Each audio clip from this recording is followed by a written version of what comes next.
Hey legends, by now you guys know I'm always looking to do things a little bit differently, and I want to hold myself to account on some of the advice that I'm always pumping out there. So last week, as you would know, I pumped out a buy, hold, sell video, and every Monday morning I think I'm just going to hold myself to account on some of the calls that we are making and do a quick review of our buy, hold, and sell videos just to make sure we are on the right track and we stay 100% accountable to the advice we are pumping out there. So with that in mind, let's get into it. Alrighty, so a few hit and misses here, but generally happy with some of the advice that we threw out there on our buy section. So first up, we'll go left to right. Angus Crichton, 61. He is a trade-in target. He definitely was a trade-in target last week and maybe even the week before, but definitely this week. And he is 100% on my buy list for this week. I hope I'm not jumping on too late. And if I had 3 or 4 trades last week, I would have absolutely got him. But 61 is an awesome score. And for me, I went to the guy beside him, Kalen Ponga, and he was just incredible with that 69. He only effectively played maybe 3/4 of the game where he was actually functional. You know, after about 20 minutes in that game, he just was in absolute excruciating pain. And you could see he had to modify his game. He had to do things differently just to get through to halftime. And after halftime, obviously, he had some pain-killing injections and was able to move around a little bit more. Now, hopefully, he isn't out this week and he recovers really quickly. But 69 is an amazing score for somebody who was impacted so significantly throughout the game. Now, next up, we've got Jaden Campbell, 33. You'd probably be disappointed with that, but keep in mind, he did pick up an injury throughout the game.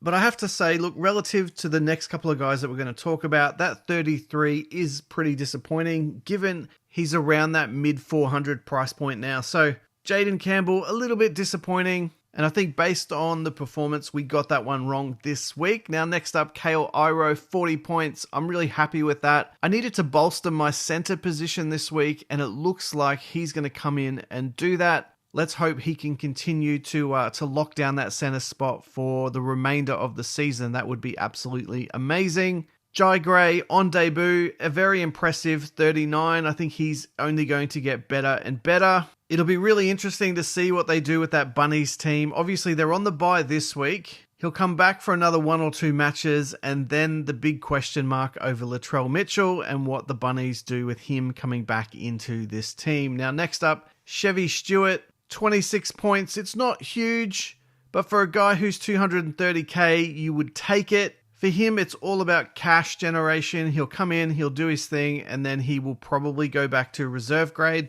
But overall, not too bad for a guy on debut. Big Stefano there, 51 with a try. Probably a little bit underwhelming, but decent is probably the best way to describe his performance. I do know he was referred to the judiciary, and I think he'll cop a fine, so he should be fine to play next week, which is great news if you bought him in. Now, next up, Sean Bloor, amazing result, 70. You'd have to say, if you're holding on to Joey Chan, that he really is going to struggle to get back into this team with performances like the one Sean Bloor put on the weekend. He just looks so solid next to Cam Munster, and I reckon that position is his as long as he can stay fit and healthy and continue to deliver the way he has been delivering. Now, next up, Sean Johnson, 82 fantasy points. Absolutely amazing.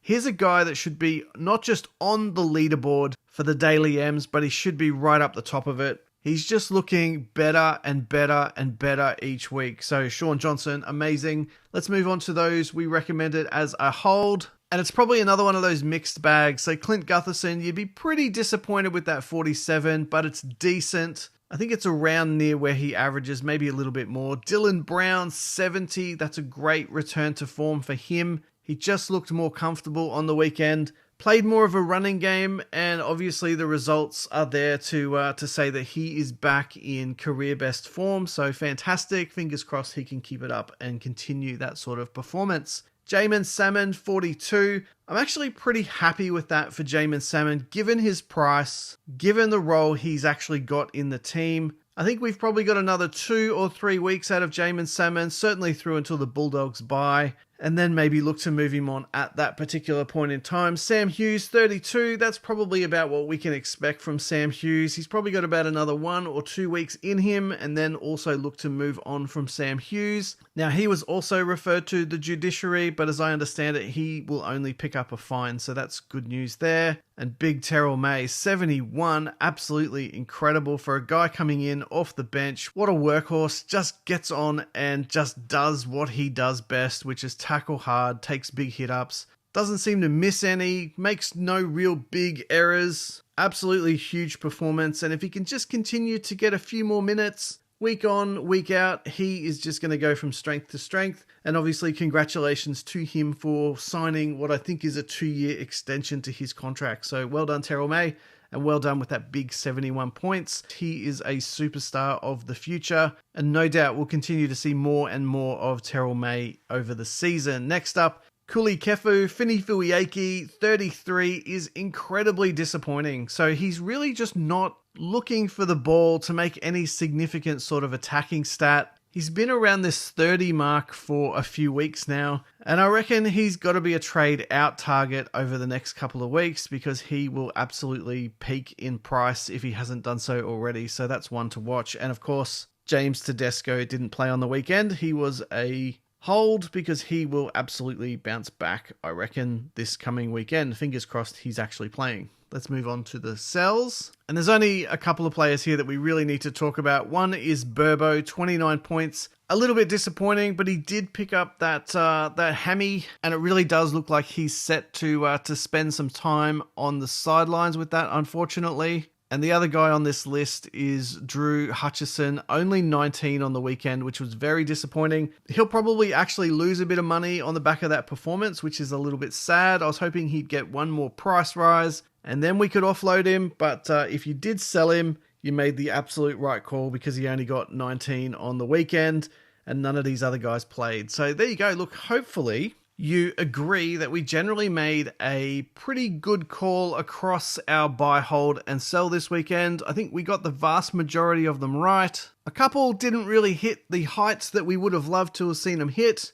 and a few of our holds did a lot better than we certainly expected them to do. So overall, I think we had a pretty decent weekend from our buy, hold, and sell calls. And we'll be back this week to do it all again on Wednesday, so look out for that video. And there you go. So you know what to do. If you like the video, smash that like button for me. If you are new to the channel, don't forget to subscribe. And as always, guys, get involved in the conversation via the comment section down below. Let me know who you managed to get into your team this week and what sort of result they ended up having. Hopefully you picked someone who was cheap that absolutely went off and delivered some huge points. So there you go. All right, guys, I'll see you all in the next video.